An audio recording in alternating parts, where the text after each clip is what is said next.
Welcome to the Key Chapters of the Bible podcast. This is a daily podcast that's going through the key chapters of God's Word.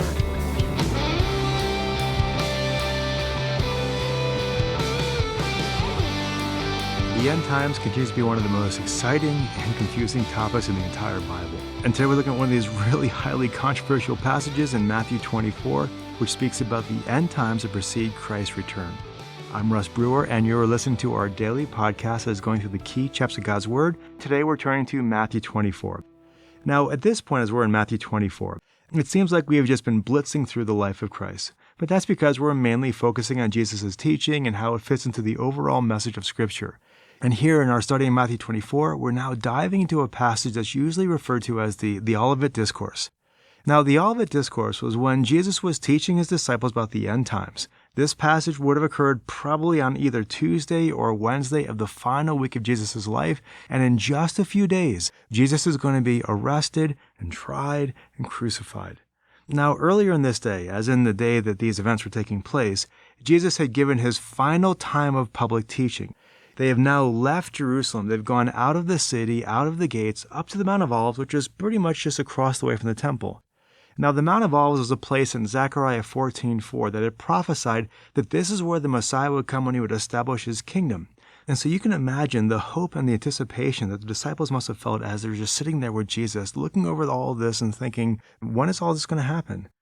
And so they're looking at the temple, and in verse 2, Jesus tells his disciples that not one stone of that temple will be left upon another. Now, that would have shocked them because this temple was huge, and it was a glorious building back then, and it had taken decades to build. In fact, it was still under construction. It wouldn't be finished for over 30 more years to go. And so with all that you got going on here, you got Jesus with the disciples on the Mount of Olives, you got this prophetic place, and the disciples looking around saying, wow, let's ask him. Tell us, when will these things happen? When will be the sign of your coming and the end of the age? Again, just imagine their anticipation. They've been with him for 3 years, and they're coming to the end of his earthly ministry. If he's not going to establish his kingdom now, then when's he going to? And so let's look at their question. You see it in verse 3 there. Notice that in verse 3, that question is really 3 questions in one. First, they're asking, when will these things happen?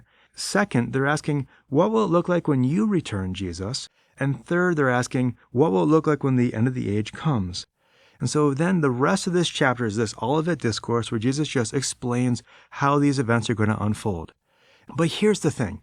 Scholars are not really in agreement about what Jesus is saying here. And a lot of the debate centers on the question of who. Who is Jesus referring to as he's talking about all these events that are going to happen here? Now, the disciples have just asked him about when of these things are going to take place. And throughout this answer that Jesus gives here, he constantly uses the word you. And so the questions that theologians are asking is, who is the you that he's talking about here? Is he talking about things that are going to be happening to you disciples? These are things that you will personally experience? Or is he talking about things that you, the church, will experience? Or is he talking about you, the Jewish people, will experience? Is this referring to the disciples, the church, or the Jewish people? Well, how we answer that question has a huge impact for how we interpret this passage.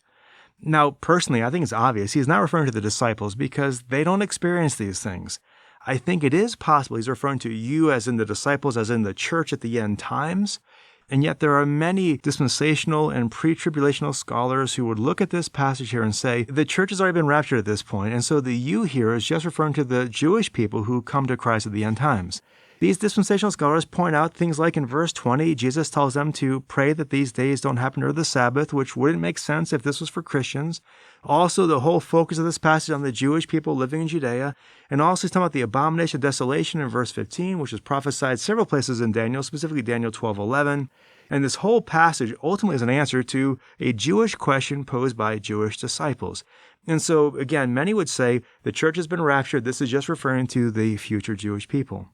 Now, that may be it. But then again, Israel, no matter how you cut it, Israel plays a key role in the end times. And Jesus might just be focusing on these events because Israel will be at the center of the world events anyway, and all these things like the Sabbath and all that, just because you do have Jewish believers who are legitimately going to be followers of Christ in that day. And he's just kind of wrapping all of this together. And so since there's so much debate on who the you is here and then how do we go with this, rather than trying to answer the question of who is the you here, I'm just going to stick with the language that Jesus used in this passage here. He's clearly referring to his followers at the end of time. Regardless if they're the Jewish believers or if they're the church, they are his followers. And so we're just going to refer to them as followers of Christ. And so hopefully with that kind of like that non-committal position there, we'll be able to just kind of work through this passage and see what Jesus has to say for us here as he's answering the question, what are the signs of your return? And so let's get into the rest of this answer here. Understanding, now one more point we have to make here. As we get into this passage here, we need to understand that what we're talking about is a 7-year period of time that is commonly called the tribulation. You remember the tribulation. The tribulation is Daniel's 70th week and consists of the 7-year period of time that Daniel prophesied back in Daniel 9:27. And if you just want to kind of get refreshed on what is all this Daniel's 70th week kind of stuff, if you go back to the Daniel 9 podcast, we just go into that in great depth there. So you got these 7 years here, this 70th week here, and this 70th week or these 7 years usher in the Messianic kingdom that's prophesied about in Daniel 2:44 and 45. Now, the first half of the tribulation is relatively benign. It's the second half where things get dicey for God's people. We're going to just see how that unfolds as we go through this passage here. So let's look at verses 4 to 8 in this passage here. Verses 4 to 8 contain what is called the birth pangs that speak of just the general milieu of what's going around this world before the tribulation starts. The world will see false Christ rising up, guys saying, hey, I'm him. You see that in verse 5. You got conflicts going on just around the world. That's in verse 6. You've got worldwide famine, worldwide earthquakes. That's in verse 7. And yet, these are not the tribulation. Verse 8 says these are still just the beginning of the birth pangs. Now, as a man, I can't claim to know very much about birth pangs. Although my wife has had 6 kids, that doesn't make me an expert, and we all know that, right? But I can say this, that birth pangs, when they start out painful, and they only get worse from there. And so the arrival of the false messiahs, the global troubles, and all that stuff, that's the painful birth pangs that only lead up to more pain within the tribulation. Now let's get to the tribulation, starting in verse 9. Verse 9 says, then they will deliver you to the tribulation.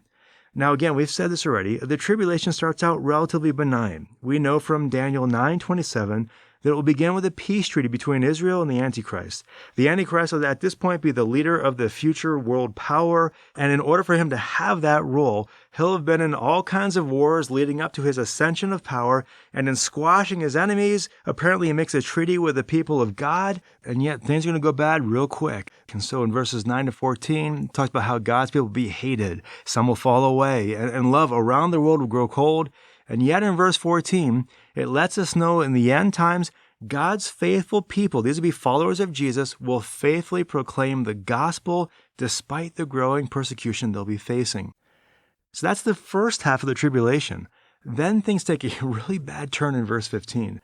Matthew 24:15 says, therefore, when you see the abomination of desolation which was spoken of through Daniel the prophet standing in the holy place, let the reader understand. Those who are in Judea must flee. Now these people have to flee, and they need to be able to recognize, what is this abomination of desolation? What is that? Well, when we were studying Daniel 8, we saw that it was specifically referring to initially Antiochus Epiphanes who invaded Jerusalem in 168 BC.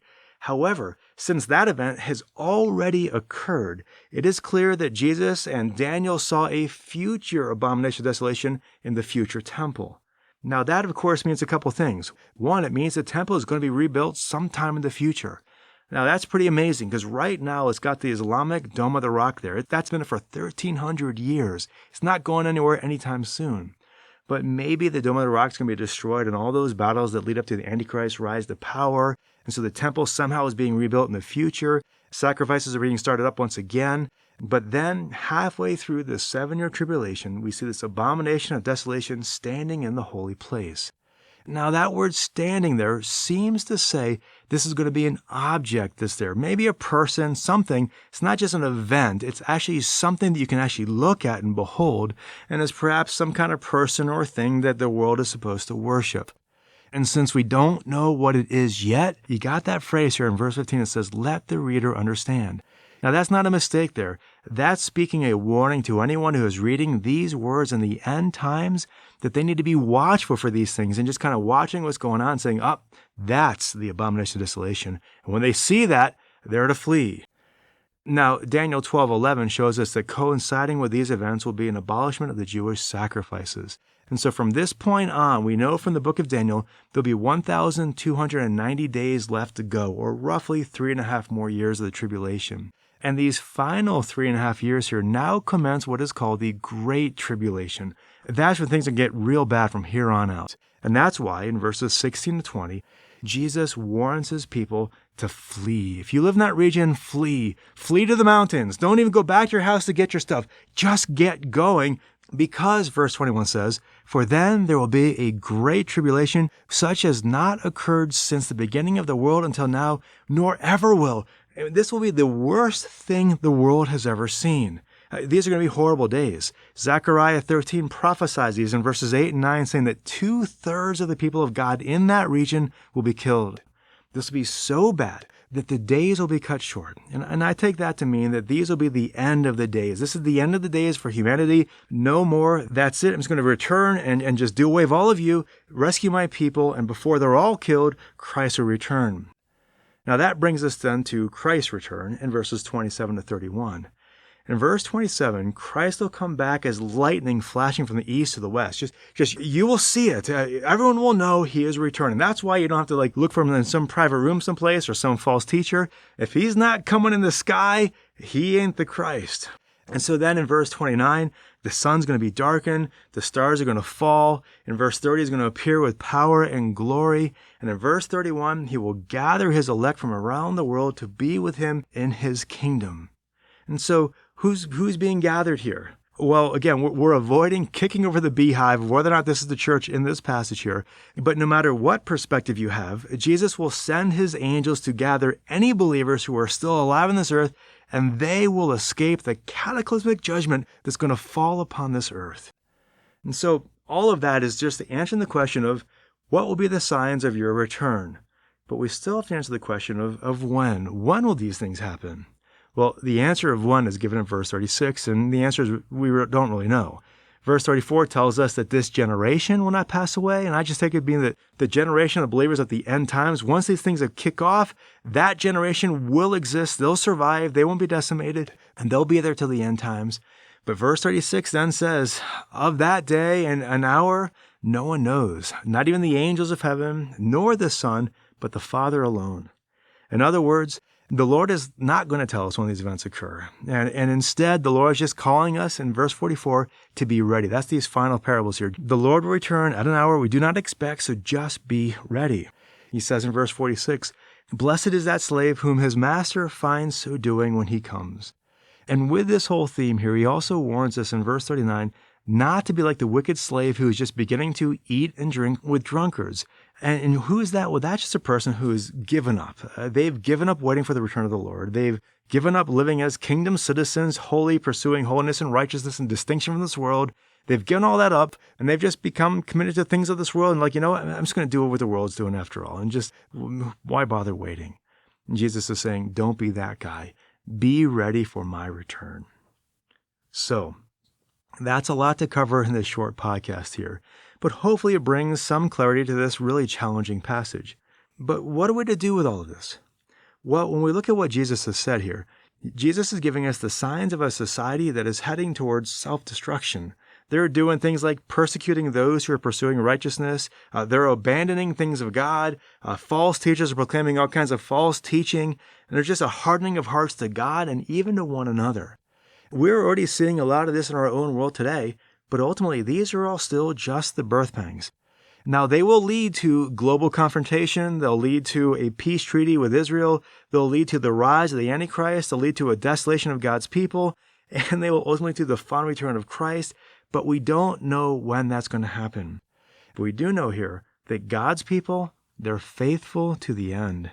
And so as we wrap up our time together today, let's pray that no matter what days we live in, we will be ready for his return no matter what, and we'll be faithful to the end. Whatever that end might be, we'll be faithful to the end so that we might enjoy his blessings in his kingdom forever. Well, we'll leave things there. Thanks for listening to today's podcast. I hope you have a great rest of your day. We'll catch up with you tomorrow. Until then, God bless.